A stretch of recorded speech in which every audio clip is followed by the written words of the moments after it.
നമസ്കാരം, ഞാൻ doctor Susan Joseph, consultant gynaecologist. Endometriosis prevent ചെയ്യാൻ പറ്റുമോ? എങ്ങനെയാണ് ഇത് മാനേജ് ചെയ്യാൻ പറ്റുക?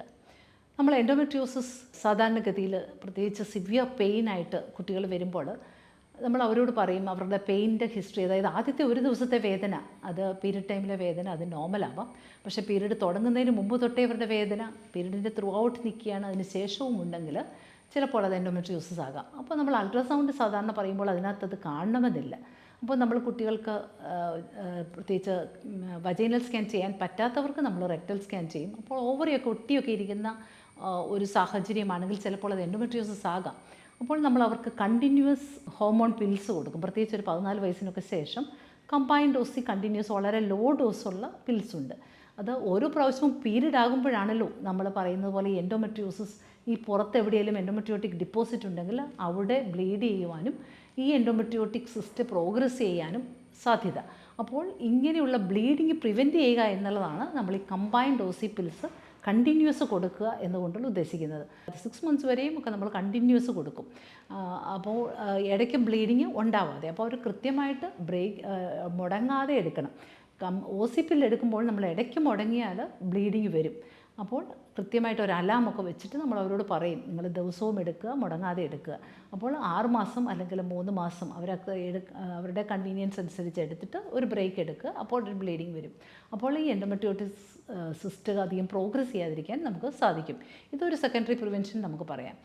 പിന്നെ എൻഡോമെട്രിയോസിസ് ആയിട്ട് നമ്മളുടെ അടുത്ത പേഷ്യൻസ് വന്നു കഴിയുമ്പോൾ എങ്ങനെയാണ് അവരുടെ പെയിനാണ്, എക്സ്ക്രൂഷിയേറ്റിംഗ് പെയിനാണ് അവർക്കുള്ളത് പീരിയഡ് ടൈമിൽ. അപ്പോൾ ഈ പെയിൻ റിലീഫിന് വേണ്ടി നമ്മൾ ഒരു പെയിൻ റിലീവിങ് മെത്തേഡ്സ് തന്നെ പ്രാക്ടീസ് ചെയ്യുന്ന ഡോക്ടേഴ്സുണ്ട്. അപ്പോൾ അവരുടെ സഹായം ചിലപ്പോൾ തേടാറുണ്ട്.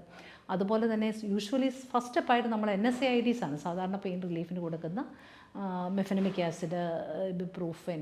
അപ്പോൾ അങ്ങനത്തെ പെയിൻ റിലീവിങ് ഏജൻറ്റ്സ് കൊടുക്കും. ഈ ഡൈക്ലോഫെനാക്കിൻ്റെ ഒക്കെ സപ്പോസിറ്ററി, അതായത് റെക്റ്റലി വെക്കുന്ന സപ്പോസിറ്ററി, പ്രത്യേകിച്ച് അവർക്ക് ഈ NSAIDസിനോടൊന്നും അലർജി ഇല്ല എങ്കിൽ നമ്മൾ അങ്ങനത്തെ ഈ സപ്പോസിറ്ററി ഈ പേഷ്യൻസിന് റെക്കമെൻഡ് ചെയ്യും. കാരണം ഇത് വളരെ ഇഫക്റ്റീവാണ്. പ്രത്യേകിച്ച് അവർക്ക് അവരുടെ ജോലിക്ക് പോകുന്നതിനോ കുട്ടികൾക്ക് പഠിക്കുന്നതിനോ സ്കൂളിലൊക്കെ പോകുമ്പോൾ ഇങ്ങനെ ഒരു റെക്റ്റൽ ടാബ്ലറ്റ് പ്രത്യേകിച്ചൊന്ന് ഉപയോഗിച്ച് കഴിഞ്ഞാൽ അവർക്ക് നല്ല റിലീഫ് ഉണ്ടാകും.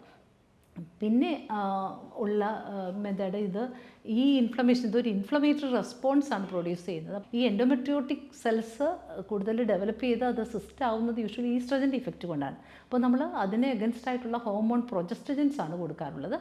അപ്പോൾ അതാണ് ഈ കമ്പൈൻഡ് OC പില്ലിലും നമ്മൾ ഈ എൻഡോമെട്രിയോട്ടിക് സെൽസിനെ നമ്മൾ അതിൻ്റെ ആക്ടിവിറ്റിയെ നമ്മൾ തടയുകയാണ് ചെയ്യുക. പിന്നെ പ്രൊജസ്റ്റജൻ ട്രീറ്റ്മെൻ്റ് ഉണ്ട്, ഡൈനോജസ്റ്റ് പോലെയുള്ള മെഡിക്കേഷൻസ്. അത് നമ്മളിതുപോലെ 6 months കണ്ടിന്യൂസ് ആയിട്ട് കൊടുക്കാറുണ്ട്. പ്രത്യേകിച്ച് സിസ്റ്റിന് ഒരു 4 centimeter ഒക്കെ വലിപ്പമൊക്കെ ഉണ്ടെങ്കിൽ നമ്മൾ ഏകദേശം, അതുപോലെ വലിയ സിസ്റ്റാണെങ്കിൽ നമ്മൾ ഡൈനോജസ്റ്റ് ഫസ്റ്റ് ലൈനായിട്ട് കൊടുക്കും. അത് കഴിഞ്ഞിട്ടാണ് നമ്മൾ പിന്നെ കമ്പൈൻഡ് OC പില്ലിലേക്ക് പിന്നെ ഷിഫ്റ്റ് ചെയ്യുക. അപ്പോൾ ഈ ഡൈനോജസ്റ്റ് പോലെയുള്ള മെഡിക്കേഷൻസ് ഒക്കെ എടുക്കുമ്പോൾ നമ്മൾ അവർക്ക് അഡീഷണലായിട്ട് കാൽഷ്യം ടാബ്ലറ്റൂടെ കൊടുക്കും. കാരണം അവർക്കൊരു കാൽഷ്യത്തിൻ്റെ കുറവ് വരാൻ സാധ്യതയുണ്ട്. ഇൻജെക്റ്റബിൾ പ്രൊജസ്റ്റജൻസ് ഉണ്ട്, DMPA പോലെയുള്ള പ്രൊജസ്റ്റജൻസ്. പിന്നെ മാരീഡ് ആയിട്ടുള്ളവർക്ക്, ഇനി പ്രഗ്നൻസി ഒന്നും വേണ്ടാത്തവരാണെങ്കിൽ നമ്മൾ ഹോർമോണിൻ്റെ ലൂപ്പ് ഈ കൂടെ തന്നെ നമ്മൾ ഇൻസേർട്ട് ചെയ്യും. പ്രത്യേകിച്ച് സർജറിയൊക്കെ കഴിഞ്ഞിട്ട് ഈ ഹോർമോൺ ലൂപ്പിടെ സെയിം സിറ്റിങ്ങിൽ നമുക്ക് അവർക്ക് പ്രഗ്നൻസി വേണ്ടെങ്കിൽ നമ്മൾ ഇൻസേർട്ട് ചെയ്യും. കാര്യം ഈ ഓരോ പ്രാവശ്യവും പീരീഡ് ആകുമ്പോഴാണല്ലോ ഈ പ്രോബ്ലം ഉണ്ടാകുക. അപ്പോൾ അവർക്ക് പ്രത്യേകിച്ച് ഹോർമോൺ ലൂപ്പ് ഇട്ട് കഴിയുമ്പോൾ ഒരു പീരീഡ് ഇല്ലാത്തൊരവസ്ഥയിലേക്കും കൂടുതലൊരു നല്ല ഭാഗത്തിനും വരാറുണ്ട്. അപ്പോൾ അത് അവരുടെ എൻഡോമെട്രിയോസിസിനെ വീണ്ടും ഉണ്ടാവാതിരിക്കാൻ അവരെ സഹായിക്കും.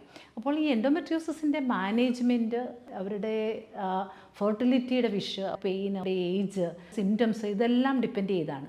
ഫെർട്ടിലിറ്റി വേണ്ടവർക്കാണെങ്കിൽ നമ്മൾ സാധാരണ കീ ഹോള് പറയാറുണ്ട്. ഈവൻ മൈൽഡായിട്ട് അല്ലെങ്കിൽ മോഡറേറ്റ് ആയിട്ടുള്ള എൻഡോമെട്രിയോസിസിന് പോലും കീ ഹോൾ യൂസ്ഫുള്ളാണ്. പക്ഷേ ഇനീഷ്യലായിട്ട് നമ്മൾ ആദ്യം അവർക്ക് ചെറിയ എൻഡോമെട്രിയോട്ടിക് സിസ്റ്റൊക്കെ ആണെങ്കിൽ നമ്മൾ സാധാരണ ഓവുലേഷൻ ഇൻഡക്ഷൻ ഏജൻറ്റ്സ് ഒക്കെ കൊടുത്ത് സാധാരണ പോലെ അവരെ ട്രീറ്റ് ചെയ്യും. പക്ഷേ അവർ റെസ്പോണ്ട് ചെയ്യുന്നില്ല എങ്കിൽ കീ ഹോൾ സർജറി ചെയ്താൽ അവർക്ക് റിലീഫ് ഉണ്ടാകും, അവർക്ക് പ്രഗ്നൻസിക്ക് സാധ്യത കൂടുതലാകും. പിന്നെ ഈ എൻഡോമെട്രിയോസിസിൻ്റെ ഒരു പ്രോബ്ലം എന്താണെന്ന് വെച്ചാൽ അതിൻ്റെ റിക്കറൻസാണ്. നമ്മൾ സർജറി ചെയ്താലും അതിന് പിന്നെയും വരാം. അപ്പോൾ ഫസ്റ്റ് സർജറിയാണ് അതിൻ്റെ ഏറ്റവും ബെസ്റ്റായിട്ട് ചെയ്യേണ്ടത്. അപ്പോൾ ആ സിസ്റ്റ് സാധാരണ നമ്മൾ റിമൂവ് ചെയ്യുക. അപ്പോൾ പ്രത്യേകിച്ച് ഹസ്ബൻഡൊക്കെ പുറത്തുള്ളവരൊക്കെ ആണെങ്കിൽ നമ്മൾ അവരോട് ഹസ്ബൻഡ് വരുന്നതിന് ഏകദേശം 1 മാസം മുമ്പ് ഒക്കെ ഈ സർജറി ചെയ്യാൻ റെക്കമെൻഡ് ചെയ്യാറുള്ളൂ. അല്ലെങ്കിൽ പിന്നെയും 1 വർഷം കഴിഞ്ഞാണ് ഹസ്ബൻഡ് വരുന്നെങ്കിൽ ആ സമയത്തേക്കിന് പിന്നെയും ഈ സിസ്റ്റൊക്കെ പിന്നെയും ഉണ്ടായി അവർക്ക് ഈ പ്രോബ്ലം പിന്നെ റിക്കർ ചെയ്യാൻ സാധ്യതയുണ്ട്. പിന്നെ റിപ്പീറ്റഡായിട്ട് നമുക്ക് സർജറീസ് ചെയ്താൽ ആ ഓവറിക്ക് ദോഷമാണ്. ഓവറിയുടെ ആ ക്വാളിറ്റി AMHൻ്റെ വാല്യൂ ഒക്കെ വല്ലാതെ കുറയും റിപ്പീറ്റഡ് സർജറീസ് സിസ്റ്റുകൾ റിമൂവ് ചെയ്താൽ.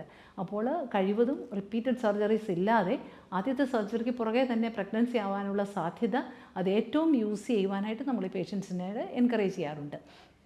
പിന്നെ വളരെ ഒട്ടിപ്പിടുത്തങ്ങളാണ് ഈ അൺമാരീഡ് ആയിട്ടുള്ള കുട്ടികൾക്കൊക്കെ. പ്രത്യേകിച്ച് നമ്മൾ വളരെ ചെറിയ സിസ്റ്റായിട്ടൊക്കെ വന്നാൽ സർജറി ചെയ്യേണ്ട ആവശ്യമില്ല, അവർക്ക് മെഡിക്കൽ മെത്തേഡ് മാത്രം മതി.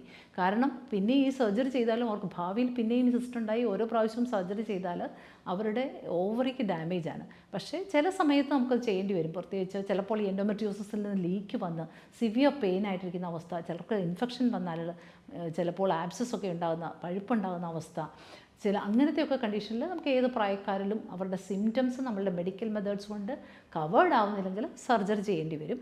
പിന്നെ ഈ ഒട്ടിപ്പിടുത്തമോ പ്രയാസമോ ഈ ബവലിൻ്റെയൊക്കെ പ്രോബ്ലം ഒത്തിരി കൂടുതലായിട്ടാണെങ്കിൽ ചിലപ്പോൾ കീഹോൾ മാറ്റി നമ്മൾ ഓപ്പൺ ചെയ്യേണ്ട അവസ്ഥയും വരാറുണ്ട്. അപ്പോൾ എൻഡോമെട്രിയോസിസ് ഒരു ക്രോണിക് പ്രോബ്ലമാണ്. അപ്പോൾ അതിനെ നേരത്തെ ഡയഗ്നോസ് ചെയ്യുക, അതിൻ്റെ സിവിയർ സ്റ്റേജിലേക്ക് എത്തുന്നതിന് മുമ്പ് അത് ട്രീറ്റ് ചെയ്യുക. അത് നമ്മളുടെ കുട്ടികൾക്കും പ്രത്യേകിച്ച് ഈ പ്രോബ്ലംസൊക്കെ ഉള്ളവർ ഒരു അൾട്രാസൗണ്ട് നേരത്തെ ചെയ്ത്, പ്രത്യേകിച്ച് വേണമെങ്കിൽ ഒരു റെക്ടൽ സ്കാനൊക്കെ ചെയ്ത് അസുഖം നമുക്ക് നേരത്തെ മനസ്സിലാക്കിയാൽ അത് സീരിയസ് ആവാതെ നമുക്ക് പ്രിവെൻറ്റ് ചെയ്യാൻ പറ്റും. നന്ദി, നമസ്കാരം.